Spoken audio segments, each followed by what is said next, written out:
여러분, 혹시 이런 말 들어보셨나요? 평소 연락 한 통 없던 자식이 갑자기 소고기를 사들고 오면 반드시 통장 잔고를 확인해라. 우스갯소리 같지만 우리네 인생사 들여다보면 참 씁쓸하게도 틀린 말이 아닙니다. 세상 모든 어머니들이 그렇듯 저 또한 자식의 효도를 의심하고 싶지는 않았습니다. 그날 그 차가운 늦가을 바람 속에 섞여 들어온 것이 훈훈한 가족애가 아니라 제 남은 인생을 송두리째 뒤흔들 달콤한 독이었다는 걸 그때는 미처 알지 못했으니까요. 11월의 끝자락 경기도 외곽의 낡은 주택 마당에는 냉기가 감돌았습니다. 빨간 고무장갑을 낀 제 손은 이미 감각이 없어진 지 오래였죠. 마당 한가득 쌓인 배추 100포기. 혼자 사는 노인네가 무슨 부귀영화를 누리겠다고 이렇게 일을 벌였나 싶으시죠? 사실 저도 압니다. 혼자 먹자고 담그는 김치가 아니라는 걸요. 100포기 중 제가 먹을 건 기껏해야 10포기, 나머지 90포기는 전부 자식들 줄 거라는 걸 저도 알면서 담그는 겁니다. 아이고 허리야. 금년 배추는 왜 이리 속이 꽉 차서 무거운지. 철민이 녀석은 겉절이 좋아하고 우리 며느리는 푹 익은 묵은지 좋아하는데 힘들어도 해놔야지. 입김을 호호 불며 혼잣말을 중얼거렸습니다. 관절염으로 퉁퉁 부은 무릎을 두드리면서도 저는 웃고 있었습니다. 1년에 딱 한 번 김장 김치 가지러 오는 날 그나마 아들 얼굴이라도 볼 수 있으니까요. 택배로 보내라 사 먹겠다 타박을 하면서도 막상 주면 잘 먹는 자식들 생각에 엄마는 또 바보같이 몸을 혹사합니다. 문득 하늘을 올려다보았습니다. 구름 한 점 없이 맑은 하늘. 남편이 떠난 지 벌써 7년이 되었네요. 영감, 당신은 좋겠다. 먼저 가서 편하게 쉬고 있으니 나는 아직도 이렇게 자식들 뒷바라지하느라 허리가 휘어 혼잣말을 하다 보니 또 눈시울이 붉어집니다. 남편 살아생전에는 몰랐어요. 함께 있다는 게 얼마나 큰 힘인지. 둘이서 김장할 때는 남편이 배추를 날라다 주고 저는 양념을 버무리고 그렇게 품앗이하듯 일하면 100포기도 금방이었는데 지금은 혼자서 이틀을 꼬박 세워야 겨우 끝이 납니다. 그때였습니다. 조용한 시골 마을의 정적을 깨고 낯선 엔진 소리가 들려온 건 대문 앞에 멈춰선 건 번쩍거리는 검은색 승용차였습니다. 그리고 차 문이 열리며 내린 사람. 명절에도 바쁘다며 얼굴 한번 보기 힘들었던 내 아들 철민이 그리고 며느리 미진이었습니다. 엄마, 아이고. 이 추운 날 혼자서 이걸 다 하고 계셨어요? 미진아, 뭐해? 얼른 엄마 좀 거들어.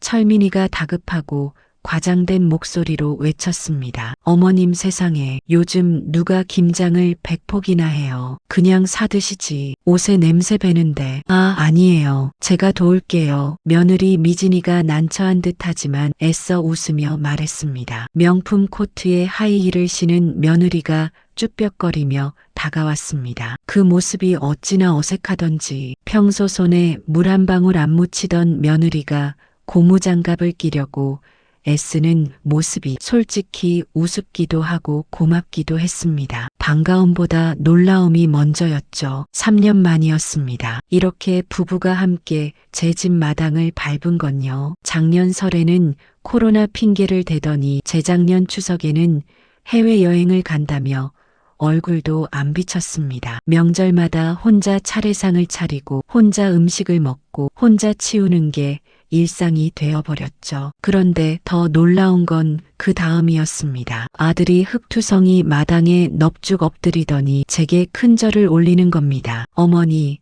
그동안 불효한 놈 용서하세요. 저희가 너무 무심했습니다. 이제 저희가 어머니 모실게요. 이 집에서 같이 살아요. 우리. 철민이의 목소리가 떨렸습니다. 순간 멍해졌습니다. 내가 지금 꿈을 꾸나 싶었죠. 합가라니요. 같이 살자니요. 평소엔 전화 한 통화도 귀찮아하던 녀석들이 좁은 아파트가 편하다며 1박도 안 하고 가던 아이들이 제 손을 잡고 눈시울을 붉히는데 가슴 한구석이 찌릿했습니다. 제 기억 속에서 어린 철민이의 모습이 겹쳐 보였습니다. 초등학교 입학식 날 교문 앞에서 제 손을 꼭 잡고 엄마 나 무서워라고 속삭이던 그 꼬마. 중학교 때 친구들에게 왕따를 당해 울면서 집에 들어오던 그 아이. 대학 합격 발표 날 엄마 나 붙었어 라고 소리치며 저를 번쩍 안아 올리던 그 청년. 그 아이가 지금 제 앞에서 큰 절을 올리고 있습니다. 그래,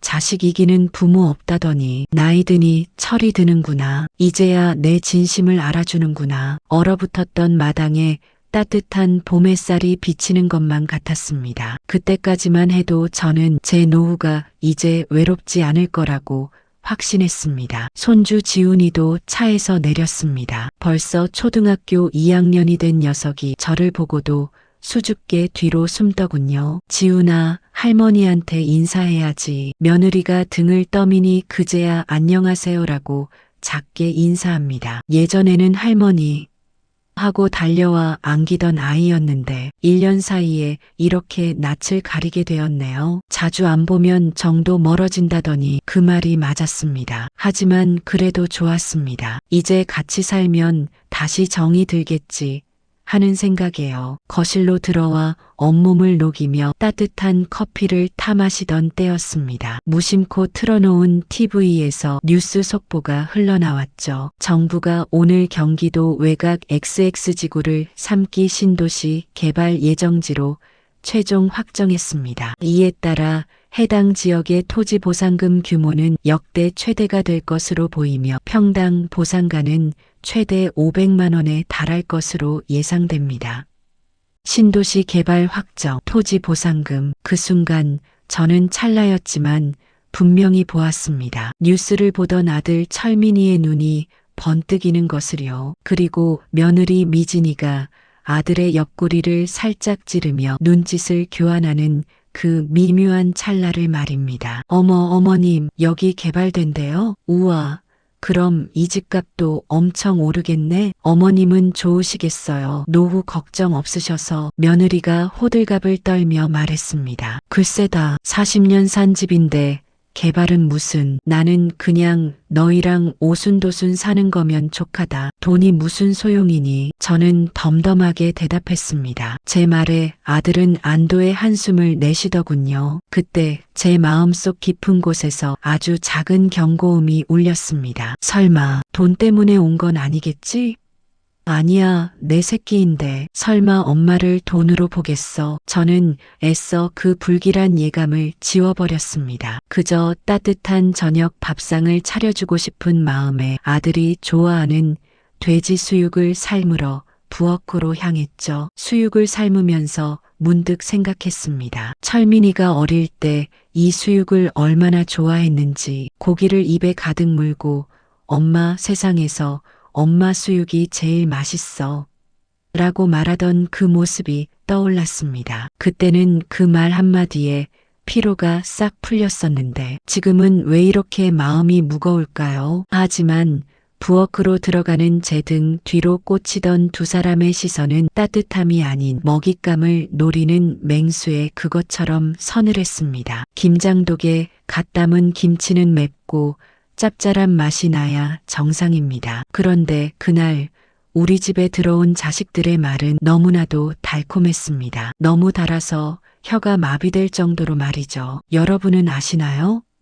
원래 가장 치명적인 독은 가장 달콤한 음식 속에 숨겨져 있다는 것을요. 그렇게 저의 불편한 동거는 시작되었습니다. 옛말에 손님은 사흘이면 냄새가 난다고 했습니다. 그런데 이 손님들이 내 자식일 때는 이야기가 좀 달라지더군요. 사흘이 아니라 딱 일주일. 그 일주일 만에 저는 제 집에서 주인 자리를 뺏겼습니다. 아니, 정확히 말하면 주인이 아니라 돈 안 드는 늙은 가정부로 전락해버렸죠. 시작은 부엌이었습니다. 여자의 자존심이자 40년 제 살림의 역사가 담긴 곳 바로 냉장고였죠. 어느 날 외출하고 돌아오니 며느리 미진이가 냉장고 대청소를 하고 있더군요. 기특하다 생각했습니다. 그런데 바닥에 나뒹구는 것들을 보고 저는 제 눈을 의심했습니다. 예, 아가, 지금 뭐 하는 거냐? 그거 작년에 담근 묵은지인데 왜 쓰레기 봉투에 담아? 저는 당황하며 물었습니다. 어머님, 이거 너무 신내나요? 냉장고 열 때마다 냄새가 진동을 해서 비위상에 못 살겠어요. 애 교육상 안 좋기도 하고요. 요즘 누가 이런 거 먹어요? 그 자리에 우리 애 먹을 유기농 치즈랑 소세지 넣어야 해요. 며느리 미진이가 코를 막으며 짜증 섞인 목소리로 말했습니다. 그 묵은지 작년 이맘때 담근 거였습니다. 남편 기일에 맞춰서 담갔죠. 남편이 살아생전 제일 좋아하던 게 묵은지 찌개였거든요. 기일 때마다 그 묵은지로 찌개를 끓여 제사상에 올렸는데 그걸 쉰내 난다며 버리다니 가슴이 쿵 내려앉았습니다. 제 손때 묻은 반찬통들은 냄새나는 쓰레기 취급을 받으며 베란다 구석으로 쫓겨났습니다. 그 빈자리는 며느리가 백화점에서 사온 영어로 써진 햄, 치즈, 냉동 피자가 차지했죠. 속에서 뜨거운 것이 올라왔지만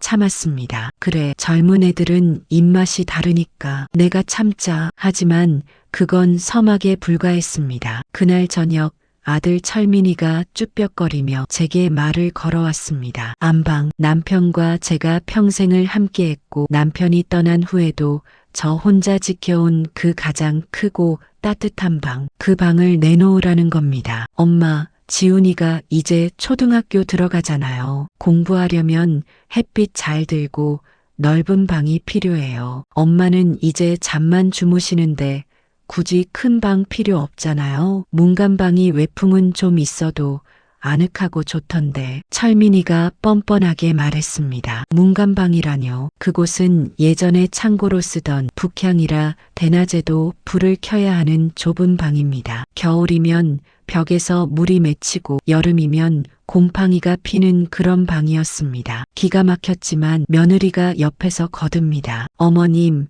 손주 서울대 보내고 싶으시다면서요. 환경이 중요하거든요. 어머님이 좀 양보해 주세요. 네.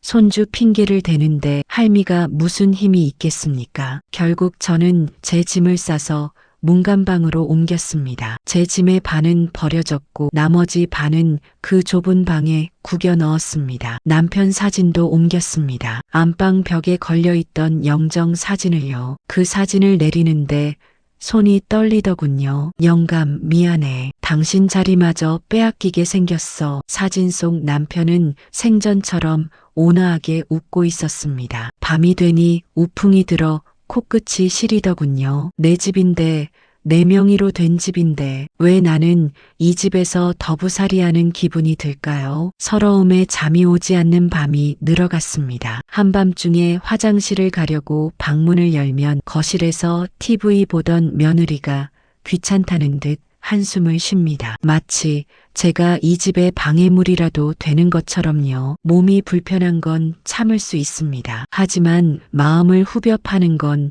돈 문제더군요. 합가할 때 약속했던 생활비 100만 원. 한 달이 지나고 두 달이 지나도 감감무소식입니다. 오히려 제 휴대폰은 하루가 멀다고 카드 결제 알림으로 울어댔습니다. XX백화점 150만 원 일시불. 5호 골프장 30만 원. 면세점 200만 원. 아들에게 카드를 준 건 급할 때 콩나물 값이나 아기 기저귀나 사라고 준 것이었습니다. 놀라서 아들을 다그쳤더니 돌아오는 대답이 가관입니다. 아, 엄마, 사업하다 보면 사람 만나서 밥도 먹고 옷도 좀 갖춰 입어야죠. 지금 융통이 좀 막혀서 그래요. 보상금 나오면 100배, 1000배로 갚는다니까요. 아들 기 좀 살려주는 게 그렇게 아까워요? 철민이가 오히려 화를 내며 말했습니다. 아까운 게 아닙니다. 섭섭한 겁니다. 엄마는 콩나물값 500원이 아까워서 재래시장 바닥을 헤매는데 자식놈은 엄마 카드로 명품을 휘두르고 다니는 그 현실이 참담한 겁니다. 저는 평생을 아껴 살았습니다. 남편이 벌어오는 돈, 제가 식당에서 설거지하며 번 돈, 한 푼 두 푼 모아서 이 집을 샀고 아이들 대학 보냈고 결혼 자금도 보태줬습니다. 제 몫은 항상 마지막이었어요. 옷 한 벌 사는 것도 아까워서 시장에서 10,000원짜리 옷을 사 입으면서도 자식들에게는 백화점 옷을 사 입혔습니다. 그렇게 평생을 살았는데 그 보답이 고작 이건가요? 며느리는 한술 더 뜹니다. 집에 친구들을 불러 파티를 하면서 저에게 이렇게 말하더군요. 어머님, 친구들 왔는데 과일 좀 깎아주세요. 아, 커피도요. 어머님이 깎아주신 배가 예쁘다고 친구들이 난리네요. 우미진이가 능글맞게 웃으며 말했습니다. 거실 소파에 앉아 하하호 웃고 있는 젊은 여자들. 그 사이에서 저는 쟁반을 나르며 굽신거렸습니다. 어머, 시어머니가 진짜 좋으시다. 일도 다 해주시고. 우리 시어머니는 이런 거 절대 안 해줘. 진짜 부럽다. 그들의 칭찬이 저에게는 조롱처럼 들렸습니다. 과일을 깎으면서 손가락을 베었습니다. 피가 나는데도 아무도 신경 쓰지 않더군요. 저는 조용히 부엌으로 들어가 상처에 밴드를 붙였습니다. 설거지통 앞에 서서 그릇을 닦는데 갑자기 눈물이 툭 떨어져 거품 위로 번지더군요. 나는 지금 뭘 하고 있는 건가?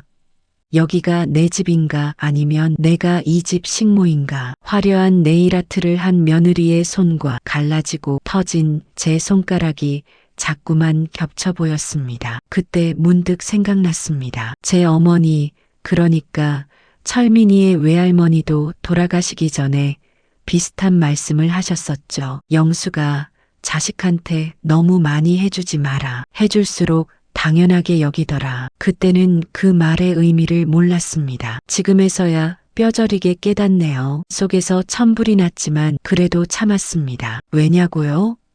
가족이니까요. 깨진 그릇은 다시 붙이면 흉터가 남지만 가족은 참고 덮으면 되는 줄 알았습니다. 하지만 저는 몰랐습니다. 제가 참고 있는 이 순간에도 그들은 제 등 뒤에서 더 끔찍한 계획을 세우고 있었다는 것을요. 세상에서 가장 잔인한 소리가 무엇인지 아십니까? 칼로 살을 베는 소리도 천둥이 치는 소리도 아닙니다. 바로 내가 온 마음을 다해 사랑했던 사람들이 내 등 뒤에서 칼을 가는 소리입니다. 그날 밤 제 몸은 불덩이 같았습니다. 며느리가 눈치 주던 난방비가 무서워 보일러도 제대로 못 튼 문간방. 오한이 들어 이불을 머리끝까지 뒤집어 쓰고 끙끙 앓고 있었죠. 목이 타들어가더군요. 물이라도 한 잔 마셔야 살겠다 싶어 무거운 몸을 이끌고 방문을 열었습니다. 거실은 딴 세상이었습니다. 환하게 켜진 조명 아래 아들 부부는 와인을 마시고 있더군요. 테이블 위에는 스테이크와 샐러드가 놓여 있었습니다. 배달 음식이더군요. 저녁에 제가 끓여놓은 된장찌개는 손도 안 대고 비싼 배달 음식을 시켜 먹고 있었습니다. 아픈 어미는 찬방에서 신음하고 있는데 자기들끼리는 축배를 들고 있었습니다. 서운함에 부르려던 찰나 며느리의 목소리가 제 발목을 잡았습니다. 자기야, 그래서 보상금 정확히 언제 나온대? 확정된 거야? 10억 맞지?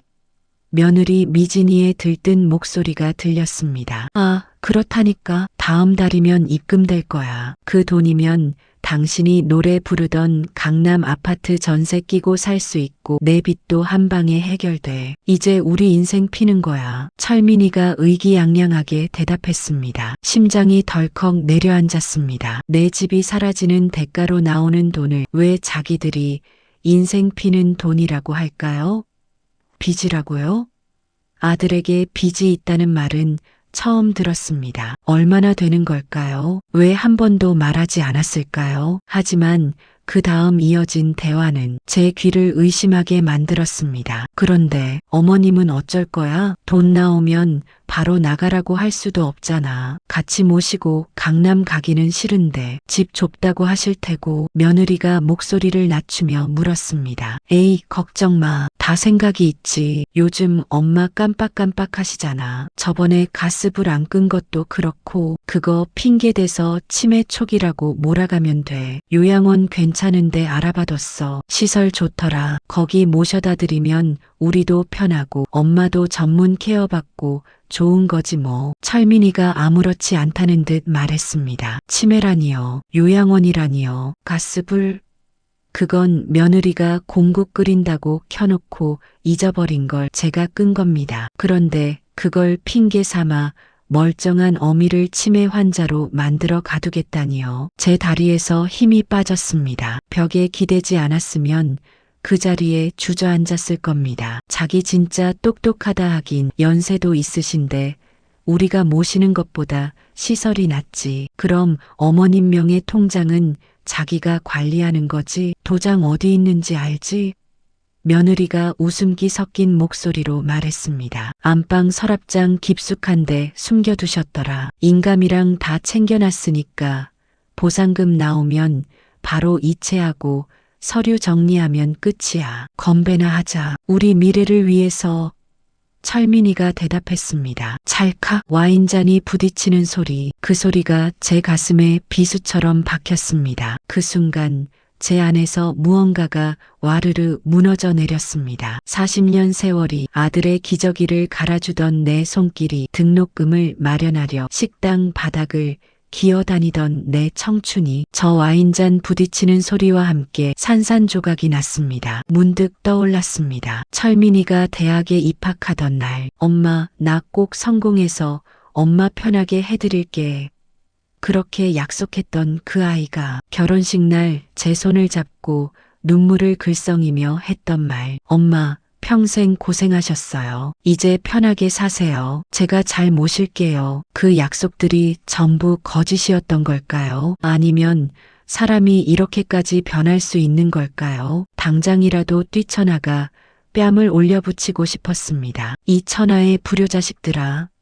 소리치고 싶었습니다. 손잡이가 덜덜 떨렸습니다. 입에서는 짐승 같은 울음이 터져 나오려 했습니다. 하지만 저는 제 입을 두 손으로 틀어막았습니다. 안 돼. 지금 나가면 안 돼. 지금 소리 지르면 저놈들은 돈을 챙겨서 도망갈 거야. 나는 빈털터리로 정말 요양원에 끌려갈지도 몰라. 본능이었습니다. 살아야 한다는 본능. 저는 숨을 죽이고 다시 그 차가운 문간방으로 기어들어왔습니다. 방구석에 주저앉아 얼마나 울었는지 모릅니다. 소리내어 울 수도 없어서 베개를 물고 짐승처럼 울부짖었습니다. 눈물인지 콧물인지 모를 것들이 범벅이 된 채로 한참을 떨었죠. 남편 사진이 눈에 들어왔습니다. 영감, 당신은 알았어요? 우리 아들이 이렇게 될 줄. 대답 없는 사진. 하지만 마치 남편이 말하는 것 같았습니다. 영수가 울지만 마. 내가 더 강해져야 해. 그러다 문득 화장대 거울 속에 비친 제 모습과 눈이 마주쳤습니다. 머리는 헝클어지고 눈은 퉁퉁 붓고 초라하기 짝이 없는 늙은 여자. 김영숙, 너 참 불쌍하게 살았다. 평생 퍼주기만 하다가 결국 자식 손에 버려지는구나. 그런데 이상하죠. 바닥을 치고 나니 오히려 머리가 차갑게 식더군요. 눈물이 멈췄습니다. 대신 가슴속 깊은 곳에서 시뻘건 불덩이가 치솟았습니다. 저는 서랍에서 작은 수첩을 꺼냈습니다. 평생 가계부를 쓰던 습관 덕분에 저에게는 기록하는 버릇이 있었거든요. 그 수첩에 펜을 들고 천천히 적기 시작했습니다. 1단계, 보상금 수령 계좌를 바꾼다. 2단계, 4명의 인감과 도장을 모두 회수한다. 3단계, 돈의 용처를 정한다. 4단계, 결전의 날 모든 것을 공개한다. 그래, 니들이 정 그렇다면, 어미가 아니라 돈줄로만 보인다면 원하는 대로 해줘야지. 저는 낮고 서늘하게 중얼거렸습니다. 저는 거울 속의 저를 보며 눈물을 닦았습니다. 그리고 입꼬리를 올렸습니다. 평생 한 번도 지어본 적 없는 아주 섬뜩한 미소였습니다. 철민아, 미진아, 잘 들어라. 너희가 마신 그 축배가 사실은 독배였다는 걸 곧 알게 될 거다. 내 돈 10억? 그 돈은 너희의 천국행 티켓이 아니라 지옥행 급행열차 티켓이 될 테니까. 그날 밤 엄마 김영숙은 죽었습니다. 그리고 다음 날 아침 복수를 품은 여자 김영숙이 방문을 열고 걸어 나왔습니다. 다음 날부터 저는 조용히 움직이기 시작했습니다. 겉으로는 여전히 순종적인 어머니 행세를 했습니다. 아침을 차리고 빨래를 하고 손주 학교에 데려다주고, 하지만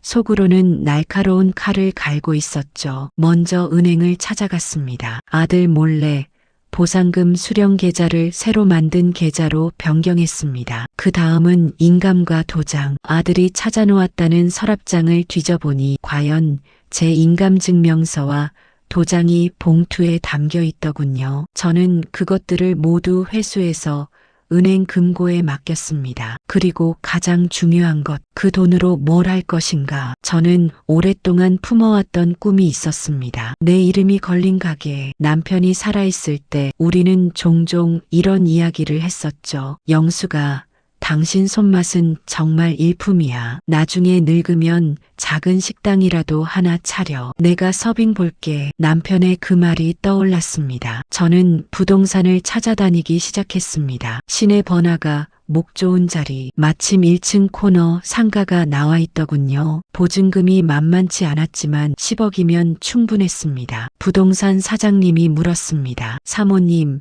이 나이에 장사를 시작하시려고요? 쉽지 않으실 텐데. 저는 웃으며 대답했습니다. 이 나이라서 하는 겁니다. 더 늙으면 못하니까요. 계약서에 도장을 찍는 순간 손이 떨렸습니다. 하지만 그건 두려움의 떨림이 아니었습니다. 흥분과 기대의 떨림이었죠. 결전의 날이 밝았습니다. 토지 보상금이 지급되기로 한 D-데이. 아침부터 아들 내외는 마치 로또 당첨 발표를 기다리는 사람처럼 안절부절 못하더군요. 새벽같이 일어나 말끔하게 정장까지 차려입은 꼴을 보니 웃음이 나왔지만 꾹 참았습니다. 아들은 10분 간격으로 스마트폰 뱅킹 앱을 새로 고침하고 있었습니다. 그 손가락 끝에 자신의 인생이, 아니 정확히 말하면 제 돈으로 살려낼 자신의 인생이 달려있다고 믿었겠죠. 며느리는 벌써부터 인터넷으로 강남 아파트를 검색하고 있었습니다. 자기야, 여기 봐. 이 아파트 구조 좋다. 방 3개에 화장실 2개. 여기로 하자. 그 모습이 어찌나 가소롭던지. 왜 입금이 안 되지? 9시 넘었는데? 미진아, 너 인터넷 좀 확인해봐. 오늘 지급일 확실히 맞지? 이거 전산 오류인가? 은행 서버 터졌나? 철민이가 다급한 목소리로 외쳤습니다. 맞아. 오늘 맞아. 옆집 박씨 아저씨는 아까 입금 문자 받았다고 자랑하던데. 자기야, 혹시 계좌번호 잘못 적은 거 아니야? 얼른 은행에 전화해봐.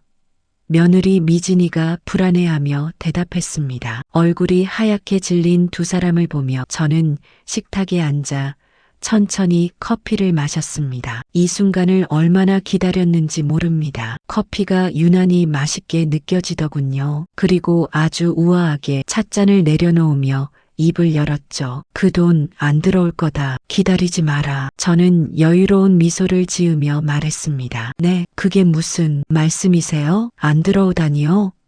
철민이가 멍한 표정으로 물었습니다. 내가 수령 계좌를 바꿨거든. 그리고 이미 그 돈은 다 썼다. 순간 거실에는 찬물을 끼얹은 듯 정적이 흘렀습니다. 아들의 눈동자가 지진이라도 난 듯 흔들리더군요. 며느리의 얼굴은 마치 유령이라도 본 것처럼 창백해졌습니다. 10억? 그 큰 돈을 다 썼다니 믿기지 않았겠죠. 엄마. 지금 무슨 소리 하시는 거예요? 그 돈 다 썼다니 어디예요? 사기당하신 거예요?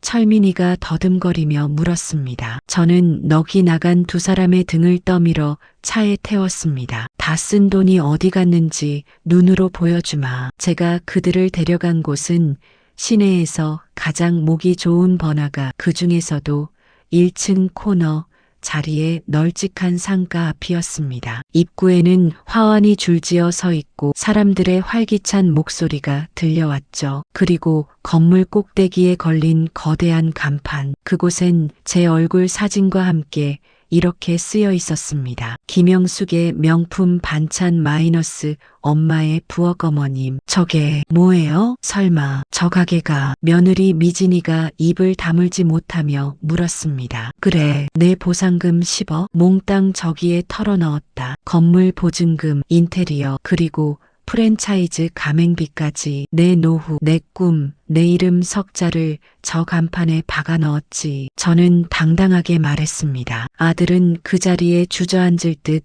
비틀거렸습니다. 강남 아파트도, 빛청산도, 고급 외제차도 저 간판 글씨 하나하나에 날아가 버린 겁니다. 며느리가 먼저 정신을 차렸습니다. 어머님, 이러시면 안 돼요. 저희도 가족이잖아요. 상의도 없이 이렇게 큰 돈을. 이건 배신이에요. 미진이가 울먹이며 외쳤습니다. 배신이라. 그 말에 저는 피식 웃음이 나왔습니다. 배신? 그 말 내가 해야 할 말 아니냐? 저는 차갑게 말했습니다. 아들이 핏대를 세우며 소리를 지르더군요. 엄마, 미쳤어요? 노망나셨어요? 그 돈이 어떤 돈인데 우리 살 길이라면서요. 상해 한마디 없이 다 날려요? 이제 우린 어떡하라고요? 내 빚은요? 철민이가 악에 받쳐 외쳤습니다. 사람들이 웅성거리며 쳐다보았지만 저는 부끄럽지 않았습니다. 오히려 가슴속이 뻥 뚫리는 기분이더군요. 저는 아들의 눈을 똑바로 쳐다보며 지난밤 갈고 닦았던 비수를 꽂았습니다. 네 빚, 그걸 왜 내가 갚니? 네가 썼으면 네가 갚아야지. 그리고 노망? 그래, 내가 노망이 좀 났나 보구나. 그래서 너희가 나를 치매 환자로 몰아서 요양원에 쳐넣을 계획 짠 것도 다 기억하고 말이야. 저는 싸늘하고 단호하게 말했습니다. 그 말을 듣는 순간 아들과 며느리의 얼굴이 사색이 되었습니다. 마치 귀신이라도 본 표정이더군요. 엄마, 그게 무슨 오해예요. 말도 제대로 못하는 꼴이라니. 오해? 내 방문 틈이 닫혀있는 줄 알았더냐? 너희가 마신 와인 참 맛있어 보이더구나. 내 집 팔아 강남 가고 나는 고려장 지내고 참 효자효부나셨어. 건배나 하자. 우리 미래를 위해서. 그 말 내가 다 들었다. 저는 그들이 나눴던 대화를 한마디 한마디 읊어주었습니다. 아들의 얼굴이 불그락 푸르락 변했습니다. 그런데 어쩌냐? 나는 내 발로 요양원 갈 생각 추호도 없다. 나는 여기서 내 가게에서 사장님 소리 들으면서 떵떵거리고 살 거다. 저는 계속해서 말했습니다. 저는 주머니에서 미리 준비한 봉투 하나를 꺼내 며느리 발밑에 던졌습니다. 돈 봉투가 아니었습니다. 바로 이 건물 청소 용역 업체 명함과 아르바이트 지원서였죠. 너희 당장 내 집에서 나가라. 오늘부로 학가는 끝이다. 비밀번호 바꿀 테니 짐은 이따 용달 불러서 가져가고.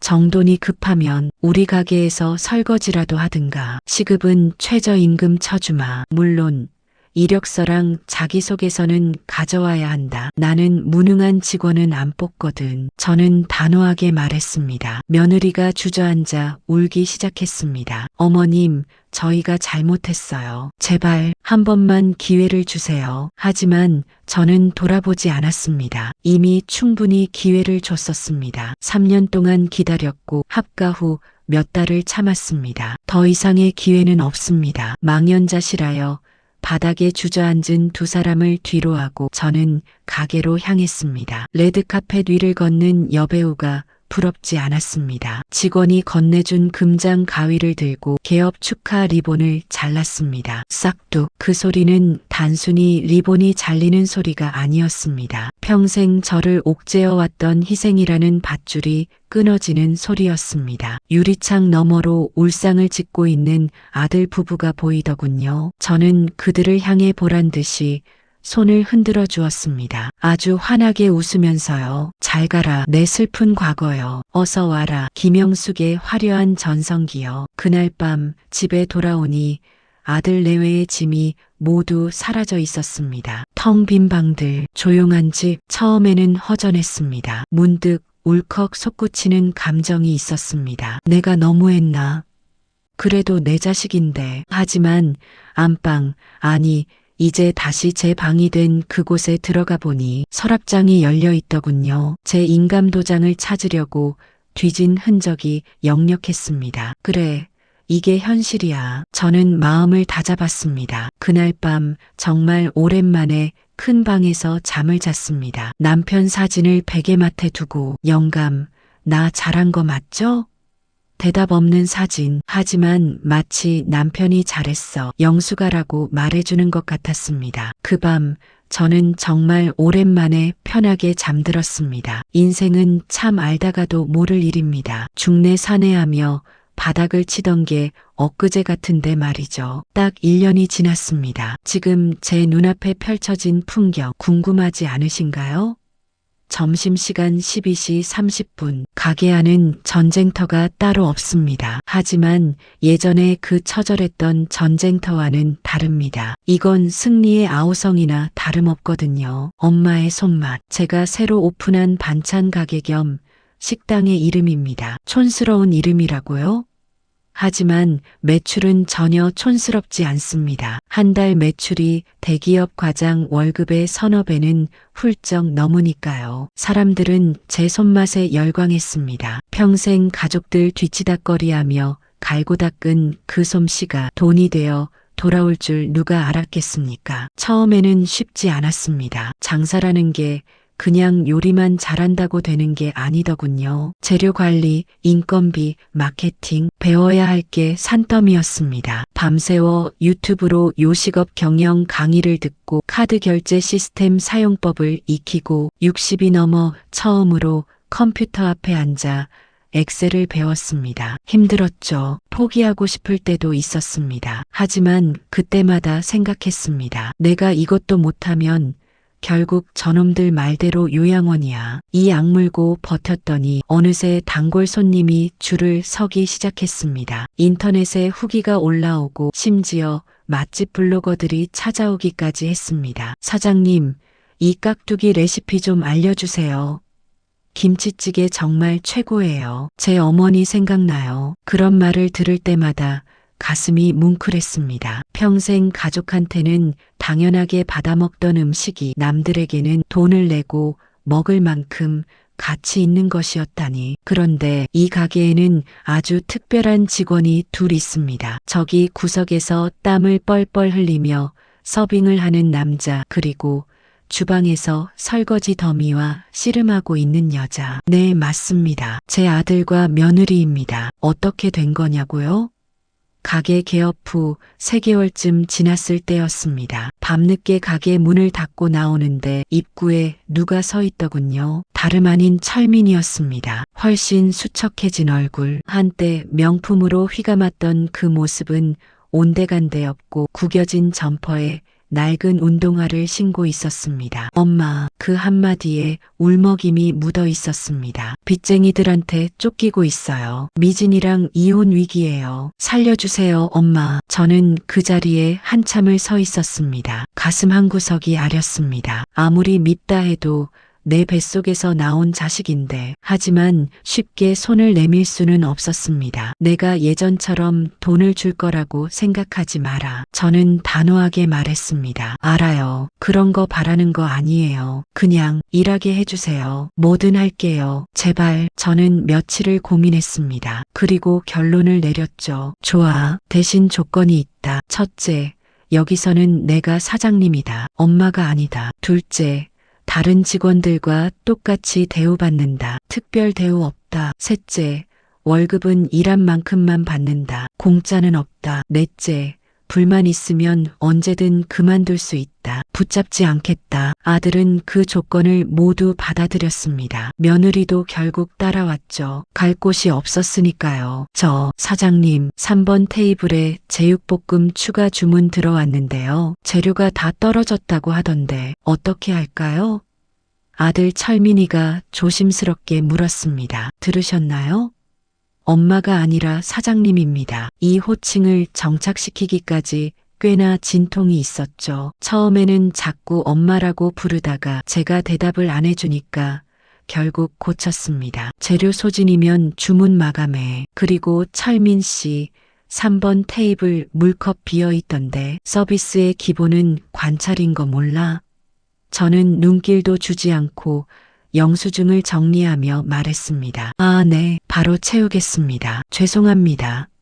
철민이가 당황하며 대답했습니다. 군기가 바짝 들었네요. 예전 같았으면 엄마 힘들어서 못 해먹겠어라며 징징거렸을 놈입니다. 하지만 지금은 그럴 수 없습니다. 이곳은 철저한 자본주의의 현장이니까요. 며느리는 주방에서 설거지를 합니다. 예전에 명품 코트 입고 하이힐 신던 그 며느리가 지금은 앞치마를 두르고 고무장갑을 끼고 그릇을 닦습니다. 한때는 제게 과일을 깎아오라 시키던 그녀가요. 처음에는 설거지 물이 튀었다고 짜증을 내더니 지금은 묵묵히 일을 합니다. 사람은 변하는 법이더군요. 특히 배가 고프면 더 빨리 변합니다. 가게 문을 닫고 정산의 시간이 왔습니다. 두 사람의 눈빛이 초롱초롱하네요. 마치 먹이를 기다리는 아기 새 같습니다. 하지만 저는 먹이를 그냥 주는 어미 새 노릇은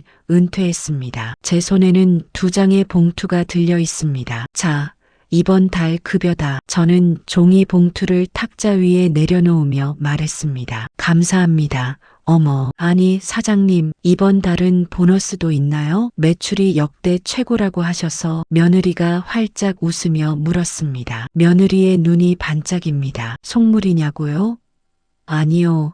저는 오히려 이런 태도가 마음에 듭니다. 공짜를 바라는 것보다 일한 대가를 바라는 게 훨씬 건전하니까요. 보너스는 없어. 이번 달 지각이 2번이나 있었지. 근로계약서 제오조 사망, 지각시, 시급 차감 조항 잊었나?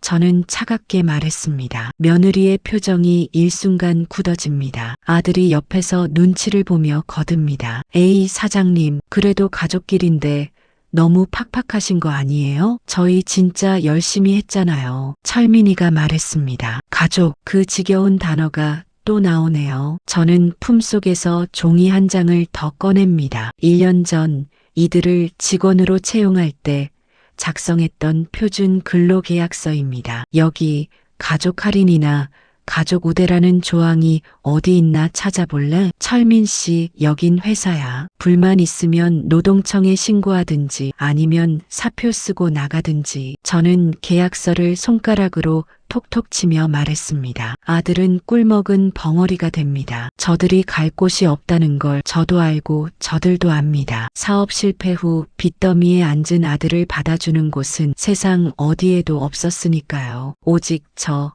엄마의 손맛 사장님만이 그들에게 최저시급 이상의 월급을 줄 수 있는 유일한 고용주입니다. 비정해 보이나요? 천만의 말씀, 이게 진짜 교육입니다. 돈 무서운 줄 알고 세상 무서운 줄 알게 하는 것. 내 주머니에서 나가는 돈이 아니라 제 땀 흘려번 돈으로 쌀을 사게 하는 것. 이걸 진작 가르쳤어야 했습니다. 하지만 한 가지 변한 게 있습니다. 요즘 아들은 일을 마치고 나면 제게 인사를 합니다. 사장님, 오늘도 수고하셨습니다. 그 말투에서 예전의 그 건방짐은 사라지고 진심 어린 존경이 느껴집니다. 며느리도 마찬가지입니다. 어머, 사장님, 오늘 깍두기 진짜 맛있었어요. 비법이 뭐예요? 진심으로 궁금해하는 눈빛. 예전에는 냄새난다며 버렸던 그 김치를 지금은 맛있다고 합니다. 사람은 본인이 노력해야 가치를 아는 법이더군요. 이제야 비로소 우리 관계가 정상으로 돌아온 기분입니다. 서로에게 기대지 않고 각자의 다리로 서 있는 이 느낌 말이죠. 다음 날 아침 맑은 하늘, 가게 앞 주차장에 눈부시게 빛나는 빨간색 소형차가 서 있습니다. 뚜껑이 열리는 컨버터블입니다. 물론 최고급 스포츠카는 아니지만 제 눈에는 그 어떤 명차보다 근사해 보입니다. 제 인생 첫 새 차입니다. 누구를 태우기 위한 차가 아니라 오로지 제가 운전대를 잡기 위한 차죠. 평생 운전이라곤 해본 적 없었습니다. 남편이 살아있을 때는 남편이 운전했고 남편이 떠난 후에는 버스와 지하철만 탔죠. 하지만 작년에 결심했습니다. 내 발로 내가 원하는 곳에 갈 수 있어야 한다. 60이 넘어 운전면허를 땄습니다. 시험장 대기실에서 젊은 애들 사이에 앉아 있으니 좀 쑥스럽더군요. 하지만 합격증을 받아든 순간 그 어떤 자격증보다 뿌듯했습니다. 어머, 영숙 씨, 아니 김 사장님, 오늘따라 더 멋진데? 이 차 색깔 봐라. 아주 정열적이야.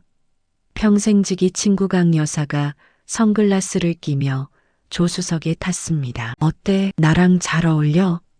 저는 선글라스를 끼며 웃었습니다. 우리의 목적지는 정해져 있지 않습니다. 그저 길이 뚫린 곳, 바다가 보이는 곳, 아니면 그저 바람이 좋은 곳, 어디든 상관없습니다. 오늘은 서해안으로 가볼까 합니다. 회 한 접시 시켜놓고 바다를 보며 막걸리 한 잔. 예전에는 상상도 못했던 사치입니다. 가게는 직원들, 아니 아들과 며느리에게 맡겨뒀습니다. 하루 정도 사장이 자리를 비운다고 망하진 않겠죠. 설령 실수를 한다 해도 그건 그들이 감당해야 할 몫이고요. 오히려 좋은 경험이 될 겁니다. 책임감을 배우는 건 직접 해봐야 아는 법이니까요. 엑셀을 밟습니다. 차가 부드럽게 앞으로 나갑니다. 창문을 내리니 시원한 바람이 머리카락을 헝클어뜨리네요. 예전 같으면 머리 스타일 망가진다며 질색했을 텐데 지금은 이 바람조차 상쾌하기만 합니다. 영수가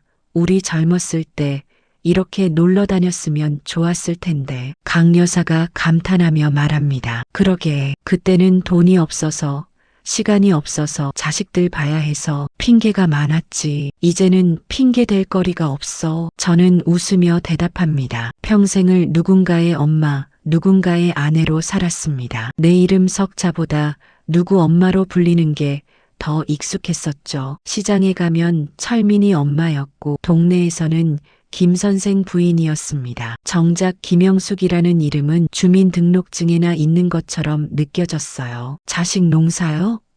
솔직히 말해 흉작이었습니다. 비료를 너무 많이 줬나 아니면 물을 너무 많이 줬나 뿌리가 썩어 들어가는 줄도 모르고 정성만 쏟았었죠. 하지만 괜찮습니다. 자식 농사는 망쳤을지 몰라도 제 인생 농사는 이제부터 시작이니까요. 보세요. 이렇게 화려한 대풍년이 기다리고 있었잖아요. 바닷가에 도착했습니다. 회를 먹으면서 강 여사가 물었습니다. 영수가 솔직히 말해봐. 후회 안 해? 그래도 자식인데. 저는 파도를 바라보며 대답했습니다. 후회? 하나도 안 해. 아니, 하나 있다면 더 일찍 이렇게 살지 못한 것. 강 여사가 고개를 끄덕입니다. 맞아. 우리 세대는 너무 참으면서 살았어. 참는 게 미덕인 줄 알고. 그래. 근데 이제 알았어. 참는 것도 한계가 있다는 거. 그리고 나를 위해 사는 게 이기적인 게 아니라는 거. 막걸리 잔을 부딪혔습니다. 우리의 제2의 인생을 위하여. 해가 지는 서해바다, 노을이 붉게 물들어가는 풍경을 보며 저는 생각했습니다. 이 나이에 이런 풍경을, 이런 자유를 누릴 수 있다니 인생 참 알 수 없는 거구나. 화면 너머에 계신 여러분, 특히 자식 때문에 속 썩고 계신 어머님들, 제 말 똑똑히 들으세요. 자식에게 올인하지 마세요. 그 돈으로, 그 정성으로 여러분의 꿈을 사세요. 맛있는 걸 사드시고 예쁜 옷을 입고 저처럼 빨간 차를 뽑으세요. 운전면허가 없다고요? 저도 60 넘어서 땄습니다. 나이는 숫자에 불과합니다. 진짜 늙는 건 꿈을 포기할 때입니다. 우리는 충분히 그럴 자격 있잖아요. 평생 가족을 위해 희생했으니까요. 이제는 우리 차례입니다. 우리를 위해 살 시간이에요. 그리고 한 가지 더, 자식을 사랑하는 것과 자식에게 끌려다니는 것은 다릅니다. 진짜 사랑은 때로는 안 되라고 말할 수 있는 용기입니다. 제가 아들에게 일자리를 준 건 사랑이어서입니다. 하지만 특별 대우를 안 해주는 것도 사랑이어서입니다. 스스로 설 수 있게 해주는 것, 그게 진짜 부모의 사랑이 아닐까요? 여러분, 오늘 이야기는 여기까지입니다. 혹시 여러분 주변에도 이런 분들 계시지 않나요? 평생 자식을 위해 희생하다가 정작 자신의 노후는 돌보지 못하는 어머니들 말입니다. 저는 이 이야기를 통해 말씀드리고 싶습니다. 부모의 사랑은 무한하지만 그것이 자식의 이기심을 키우는 도구가 되어서는 안 된다는 것을요. 그리고 무엇보다 늙었다고 해서 인생이 끝난 게 아니라는 것, 언제든 새로운 시작을 할 수 있다는 것을 말이죠. 김영숙 씨처럼 용기 있게 자신의 인생을 되찾은 분들께 박수를 보냅니다. 오늘 이야기가 여러분께 작은 위로와 용기가 되었기를 바랍니다. 영상이 도움이 되셨다면 구독과 좋아요 꼭 눌러주세요. 여러분의 구독과 좋아요 하나하나가 저에게 큰 힘이 됩니다. 그리고 댓글로 여러분의 생각도 들려주세요. 여러분의 이야기도 듣고 싶습니다. 비슷한 경험이 있으신 분들 어떻게 극복하셨는지, 아니면 지금 힘드신 분들 어떤 고민이 있으신지 함께 나누면 위로가 되지 않을까요? 다음에도 더 좋은 이야기로 찾아뵙겠습니다. 감사합니다.